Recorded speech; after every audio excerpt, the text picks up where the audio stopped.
Shahrisabz azaldan buyuk tarix, yuksak me'morchilik va bebaho ma'naviy meros beshigi sifatida butun dunyoga mashhur. Bu zaminda qad rostlagan har bir tarixiy obida o'tmishning buyuk sahifalarini yodga soladi. Ajdodlarimizning yuksak didi, bunyodkorlik salohiyati va ma'naviy dunyosidan so'zlaydi. Ana shunday noyob yodgorliklardan biri Shahrisabz davlat muzey qo'riqxonasi tarkibiga kiruvchi Dor-uz-Saodat majmuasidir. Mazkur me'moriy majmua shaharning janubi-sharqiy qismida joylashgan bo'lib, 14-asrning buyuk me'morchilik namunalaridan biri hisoblanadi. U Amir Temur davrida barpo etilgan eng ulug'vor tarixiy inshootlardan bo'lib, nafaqat me'moriy qiyofasi, balki tarixiy va ma'naviy ahamiyati bilan ham alohida o'rin tutadi.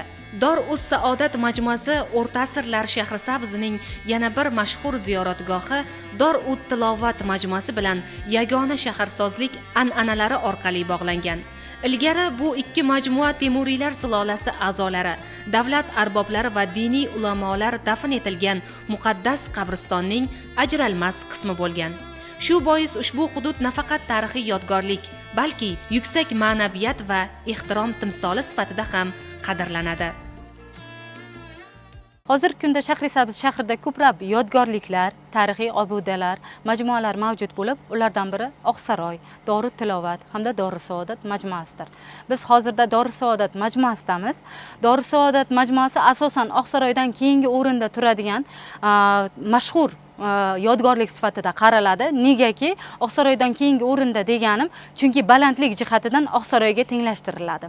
Umumiy hisobda Shahrisabz shahrini o'ziga to'xtaladigan bo'lsam, oldingi nomi Kesh bo'lsa, keyinchalik Shahrisabz. Hozirgi kunda biz atab kelayotgan Shahrisabz, ya'ni Shahrisabza, yashillikka burkangan shahar, yashil shahar deya ataladi. Bu so'z tojik tilidan bizga kirib kelgan so'z hisoblanadi. Dor-u-Saodat majmuasining ma'nosi shundaki, Dor-u-Saodat bu saodatmand kishilar uyi, ya'ni maskani degan ma'noni bildiradi. Dor-u-Saodat majmuasida asosiy yodgorliklar 3 ta yodgorlikni tashkil qiladi. Birinchisi Jahongir Mirzo maqbarasi, ikkinchisi Amir Temur dahmasi va uchinchisi qadimiy hisoblangan Hazrati Imom Jome masjididir. Ushbu Dor-u-Saodat inshootimiz bizda savol tug'iladi, yildan yilga qanday holda saqlandi? Amir Temur shu narsani ko'zda tutganlar, har bir majmua atrofida turli daraxtlar ektirganlar. Bu daraxtlarning hattoki soyasidan ham foydalanilgan. Soyasi ham bir savobdir, bir ehsondir. Ya'ni Amir Temur bobomiz har bir borgan yurtlarida, joylarida masjid qurdirganlar, quduqlar qurdirganlar va shuningdek daraxtlar ektirganlar. Daraxtlarning vazifasi, chinor daraxtiga to'xtaladigan bo'lsam, chinor daraxti bu turli tabiiy ofatlarga qarshi tura oladigan daraxt hisoblanadi. Tut daraxti esa mevasidan yeysiz, bahra olasiz va soyasidan bahramand bo'lasiz. Quduqqa to'xtaladigan bo'lsam, har bir karvon a'zolari yoki da bo'lmasa xalq ushbu ziyoratgohga kelib quduqdan suv ichadi va duo tilovat qiladi. Jahongir Mirzo maqbarasi Amir Temurning to'ng'ich va sevimli o'g'li Jahongir Mirzo xotirasiga bag'ishlab qurilgan. Tarixiy manbalarda qayd etilishicha, farzandining bevaqt vafoti sohibqiron uchun og'ir musibat bo'lgan va aynan shu sababli u bu yerda muhtasham maqbara barpo etishga amr bergan. Keyinchalik mazkur maqbara Temuriylar sulolasining dafngohiga aylangan. Dor-u-Saodat majmuasining asosiy yodgorliklaridan biri Jahongir Mirzo maqbarasi hisoblanadi. Hijriy 777-yilda, ya'ni 1356-1376-yillarni tashkil qiladi. Amir Temurning 4 ta o'g'li bo'lsa, shundan eng ulug'i, eng kattasi Jahongir Mirzo hisoblanadi. Jahongir Mirzo ushbu o'g'lini o'zini valiahdi sifatida qaragan va Jahongir Mirzoning tobuti Samarqanddan keltiriladi va kichik go'rxona sifatida qad ko'tariladi. Keyinchalik Sharofiddin Aliyaziyning ma'lumotlariga qaraganda, ushbu go'rxona keyinchalik maqbara, baland maqbara sifatida qad ko'tariladi. Negaki 1376-yilda Amir Temur Xorazmga yurishdan qaytgandan so'ng, u yerdan ko'plab me'moriy ustalarni chaqiradi. Ko'plab me'moriy ustalar 1376-yildan so'ng keltiriladi va ular Xorazm uslubidagi maqbarani qad ko'taradilar.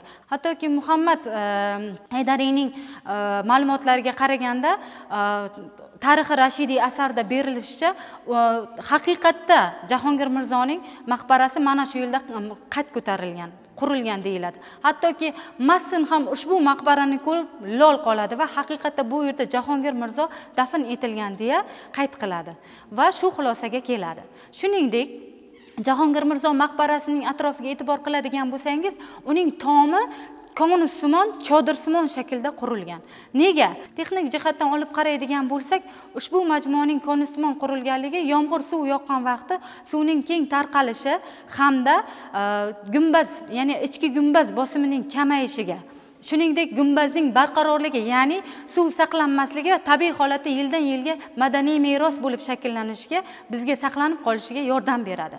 Ramziy jihatdan e'tibor qiladigan bo'lsak, jannat va ma'naviyatga intilish ma'nosini ifodalaydi. Undan tashqari, Jahongir Mirzoning yon atrofiga e'tibor qiladigan bo'lsangiz, mayda-mayda yacheykalar mavjud bo'lib, uning ichida ya'ni yog'ochlar qo'yilgan. Shuningdek, devorlarda e'tibor qiladigan bo'lsangiz, 16 qirrali koshillar bilan ishlangan ustunni ko'rasiz. Ya'ni bu kvadratsimon shaklda bezak berilgan ushbu majmuaga. Shuningdek, devorda sulh xatida bitilgan eng murakkab yozuvni uchratishingiz mumkin.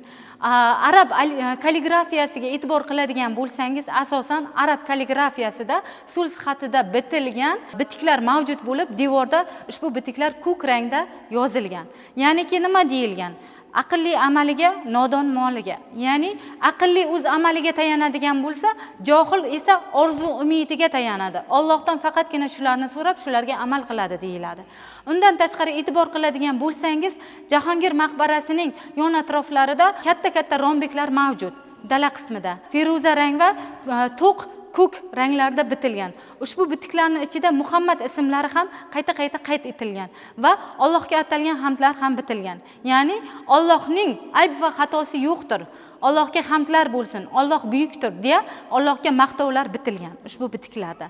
Shuningdek, orqa tomonda e'tibor qiladigan bo'lsangiz ham qayta-qayta Allohga hamd, Allohga maqtov, Alloh ulug' zot, pok zot deya Alloh ulug'lanadi. Yondosh hudud sifatida esa unga Hazrat Imom jome masjidi qurilgan. Shuningdek, ushbu ko'rib turgan Jahongir maqbarangiz asosan balandlik jihatda Oqsaroydan 2-o'rinda turadigan majmua hisoblanadi. Jahongir Mirzoning ahamiyati shundaki, Amir Temur shunchalik ixlos qiladi, 3 katta hokimlikka uni bosh deya tayinlaydi. O'zi bilan birga amallarni bajaradigan o'g'li xuddi mana shu o'g'li hisoblanadi va u mana shu o'g'liga haqiqatda ishonadi. Maqbaraning rekonstruksiyasiga to'xtaladigan bo'lsam, bir burchagida 16 qirrali dizayn, dekoratsiya shaklida saqlangan qismi bo'lib, ushbu qismdan 4 tomonda saqlangan. Ko'rishingiz mumkin, faqatgina bu qism bir tomondagina saqlanib qolgan hozirgi kunda. Lekin so'z xaltida bitilgan yozuv, ya'ni arab kalligrafiyada turli yozuvlar mavjud bo'lib, ya'ni sulh yozuvi, nasx yozuvi, rayhoniy, devoniy, kufiy banoiy kabi yozuvlari mavjuddir. Bu yozuvlar bir-biridan shunchaki emas, judalarda farq qiladi. Nega? Ularning yozilishi juda ham mukammal, juda ham chiroyli. Ya'ni xatlarning ustuni, xatlarning imomi sanaladigan xat turi bu sulh xati hisoblanadi. Nasx xati esa bu eng chiroyli, sodda, ixcham va o'qilishi va yozilishi oson bo'lgan yozuvdir. Ya'ni bu yozuvdan Qur'on, hattoki Qur'oni Karimda ham foydalanilgan. Yana bir ma'lumot keltiradigan bo'lsam, kufiy yozuvidir. Tashqi tomonda bitilgan to'rtburchak simon, ya'ni kvadrat simon shaklda bitilgan burchaklar hosil qilib tayoqcha uslubida yozilgan yozuv kufiy banoiy yozuvi hisoblanadi. Bu burchaklar hosilasi deyiladi, ya'ni burchaklar hosil qilib yoziladigan yozuv sifatida qaraladi. Kufiy banoiy yozuvida boya hali aytib o'tganimdek, Muhammad payg'ambarimizning ismlari keltirilgan. Shuningdek, Jahongir Mirzo maqbarasi restavratsiyasi hisobga oladigan bo'lsak, rekonstruksiyasini hisobga oladigan bo'lsak, ilk restavratsiyasi 1966-yilda bo'ladi. Keyingisi 2002-yilda qad ko'tariladi. Keyinchalik 2016-yilda yana qaytadan ishlov beriladi. Ko'rib turganingizdek, hozirgi holati restavratsiya holatidadir. Ushbu majmualarning saqlanib qolinishiga e'tibor qiladigan bo'lsak, bu yerda Madaniy meros agentligi bilan birga hamkorlikda ushbu majmualarning saqlanish holatini ko'zdan kechirilmoqda va albatta bu kamchiliklarni tuzatish maqsadida rekonstruksiya qilish ko'zda tutilgan. Shuningdek, tepa qismida e'tibor qiladigan bo'lsangiz, yog'ochlar qo'yilgan. Ushbu yog'ochlar namlikni saqlash bilan birga, ya'ni ko'tariluvchi ustun ya'ni poydevor sifatida ham qaraladi. Bu yordamchi poydevor sifatida ham qaraladi. Mirzo Abdurahmonga qaraydigan bo'lsak, Mirzo Abdurahmon ushbu bitiklarni o'qishga muvaffaq bo'ladi. Hattoki eshiklariga ham turli yozuvlar mavjud bo'lib, eshiklarda qora tosh bilan o'yib yozilgan deyiladi. Bu ma'lumotlar bilan birgalikda, ya'ni aytishim mumkinki, ushbu eshik restavratsiyasi, ya'ni qayta ishlanishi 19-asrga borib taqiladi. Shuningdek, sul sifatida bitilgan devordagi yozuv ham u bilan birgalikda deyiladi. Chunki restavratsiya qilingan holatdagi davri saqlanmagan. Ya'ni e'tibor qiladigan bo'lsangiz, arxitektorlarimiz har bir fundamentni, ya'ni har bir majmuani yangilanayotgan vaqtda bir qismni saqlab, o'sha qism bilan ishlov berilgan deb aytiladi. Eshigiga to'xtaladigan bo'lsam, asosan eshigining tepa qismida, ya'ni vertikal va gorizontal joylashuv qismida hech qanaqa xatolarsiz o'sha Mirzo Abdurahmonning ma'lumotiga ko'ra Bobojon ismli inson qurganligi ushbu maqbarani hamda eshigining homiysi sifatida Tog'ay Mir Hadyaki ekanligi aytib o'tiladi. Majmuada joylashgan Amir Temur daxmasi ham alohida ahamiyatga ega. Tarixchilarning fikricha, sohibqiron dastlab o'zining ham shu yerga dafn etilishini rejalashtirgan. Biroq uning vafotidan so'ng jasadi Samarqanddagi Go'ri Amir maqbarasiga qo'yilgan. Shunga qaramay, Dor-us-Saodatdagi daxma Temuriylar davri me'morchiligining noyob namunasi sifatida bugungacha saqlanib kelmoqda. Dor-us-Saodat majmuasining yana bir yodgorliklaridan biri Amir Temur daxmasidir. Mana shu hozirda biz Amir Temur daxmasida turibmiz. Amir Temur daxmasining o'lchoviga to'xtaladigan bo'lsak, 644 ga 7 metrni tashkil qiladi. Biz hozirda pastki qismidamiz, ya'ni Kastiliya qirolligining elchisi Ruy Gonzales de Clavijo'ning kundaligida yozilishicha, ushbu majmua juda ham qadimiy va ushbu majmuaning atrofida hovuzlar, daraxtlar hamda undan tashqari hovlilari ham mavjud bo'lgan ushbu daxma atrofida. Amir Temur ushbu daxmani o'zi uchun qurdiradi, negaki valiahdi Jahongir Mirzoni juda ham qadrlagani va ushbu majmuani unga yaqin holatda bo'lishni istagani uchun o'zi uchun ushbu majmuani qurdiradi. Ushbu majmua aylanasimon shaklda, aylanasimon minorasimon shaklda qurdiriladi. Daxma o'zi nima? Daxma bu ulug' insonlar, ulug' shaxslarga atab qurdiriladigan maqbara yoki bo'lmasa ulug' inshoot sifatiga qaraladi. Asosan bundan yana qo'shimcha ma'lumot bilan to'xtaladigan bo'lsam, zardo'chilik davrida insonlarni ko'mish bo'lmagan. Shu uchun ham insonlarni alohida daxma, ya'ni go'rxona tashkil qilinib qo'yish yoki bo'lmasa yoqish ko'zda tutilgan.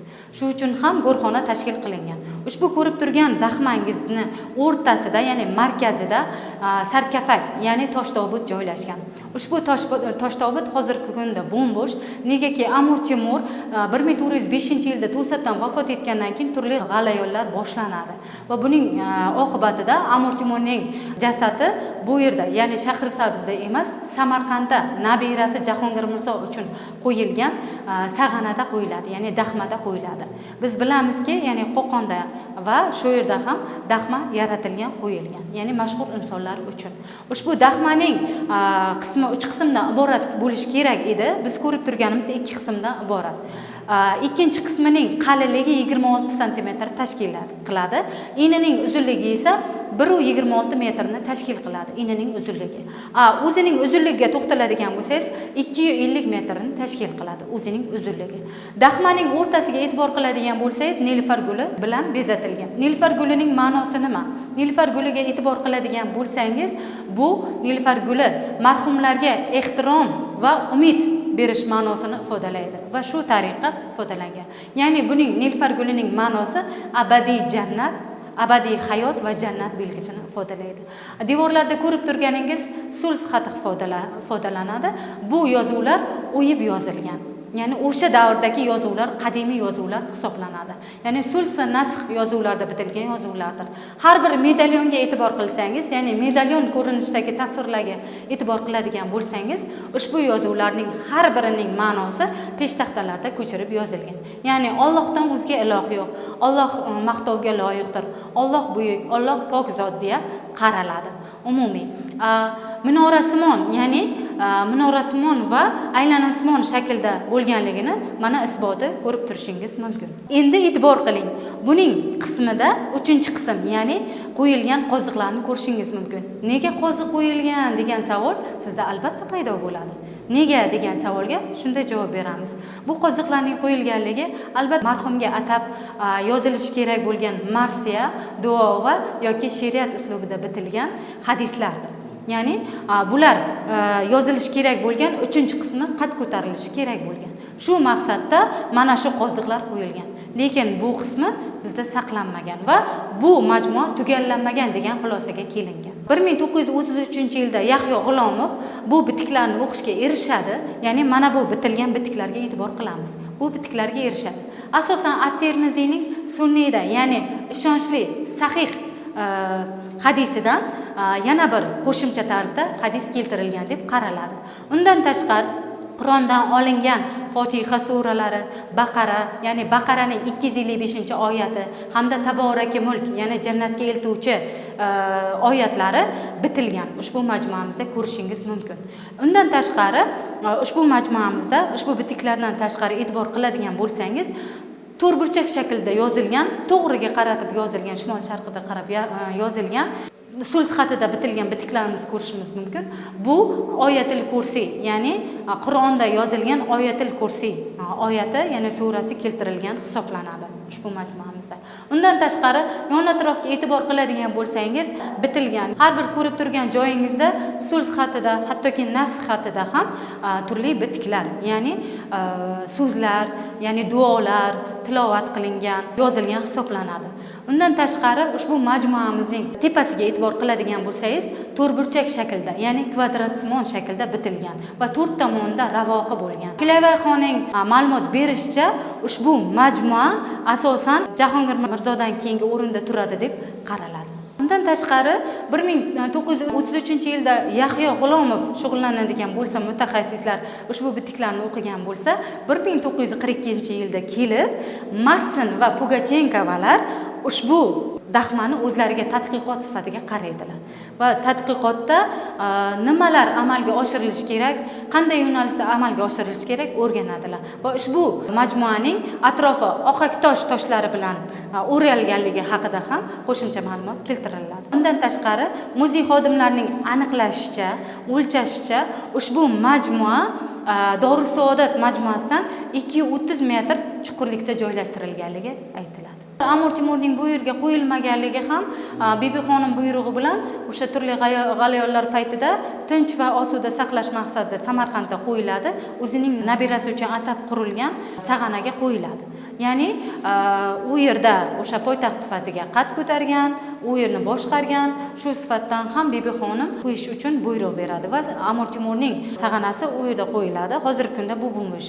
O'sha sag'analarga o'sha shaxsning ismi qo'shib aytilishi, ya'ni hozirgi kunda Go'ri Amir deb aytilishi juda ham mashhur va shu narsa yildan yilga saqlanib qolgan. Bundan kelib chiqadiki, hozirgi ko'rib turganingiz qabr toshi, ya'ni sarkofag bo'm-bo'sh. Chunki Amir Temurning jasadlari Samarqandda Bibixonim buyrug'i bilan qo'yiladi va Go'ri Amir nomi bilan atala boshlanadi. Ya'ni o'sha shaxsning nomiga qo'shimcha ravishda, ya'ni Amir Temur Go'ri, ya'ni Go'ri Amir deya mashhur joyga aylanadi. Hazrati Imom Jome masjidi esa asrlar davomida xalqning ibodat va ma'naviy tarbiya markazlaridan biri bo'lib xizmat qilgan. Bu muqaddas maskan ilm, ma'rifat, diniy qadriyatlar va ezgulik g'oyalarini targ'ib etib kelgan. 1973-1990 yillar davomida arxeolog olimlar tomonidan amalga oshirilgan keng ko'lamli qazish ishlari majmuaning haqiqiy me'moriy ko'lamini ochib berdi. Tadqiqotlar natijasida bosh peshtoq oralig'ining kengligi 20,3 metr ekani aniqlandi. Bu ko'rsatkich mashhur Oqsaroy peshtoqidan atiga 1,7 metr kichik bo'lib, o'sha davrda O'rta Osiyoda qurilgan ko'plab inshootlardan ustunligi bilan ajralib turadi. Majmuaning umumiy hajmi ham hayratlanarli bo'lib, burchak minoralari o'qi bo'ylab o'lchami 52,4 ga 71,6 metrni tashkil etadi.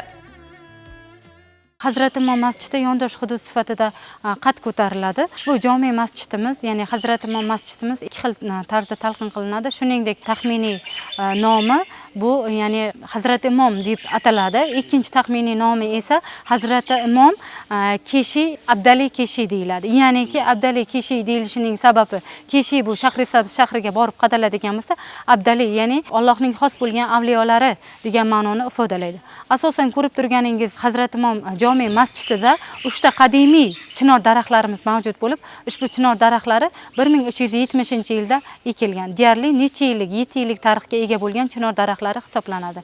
Ko'rib turganingizdek, shimoliy qismida ayvonlari mavjud bo'lib, ya'ni ayvonlari keng tarzda qurilgan va ushbu ayvonda ustunlar mavjud. Ustunlarning soni 9 tani tashkil qiladi. Shuningdek, bu ustunlar chinor daraxtidan yasalgan.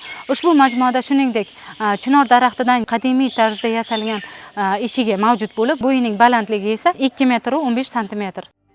Dor-us-Saodat nafaqat me'morchilik mahorati, balki Temuriylar davridagi shaharsozlik san'atining ham yuksak namunasidir. Bino devorlarida qo'llanilgan sirlangan koshillar, murakkab geometrik naqshlar, nafis xattotlik va mustahkam muhandislik yechimlari o'sha davr ustalarining beqiyos iqtidorini namoyon etadi. Bugungi kunda Dor-us-Saodat majmuasi mamlakatimizdagi eng nufuzli ziyorat va sayyohlik maskanlaridan biri hisoblanadi. Yurtimiz va xorijdan tashrif buyuruvchi minglab sayyohlar bu yerga kelib, sohibqiron Amir Temur va Temuriylar davrining boy tarixi, betakror me'moriy merosi hamda xalqimiz madaniyati bilan yaqindan tanishmoqdalar. Dor-us-Saodat bu oddiy tarixiy yodgorlik emas. U xalqimizning buyuk davlatchilik an'analari, ajdodlarimiz bunyodkorligi va milliy g'ururining yorqin timsoli hisoblanadi.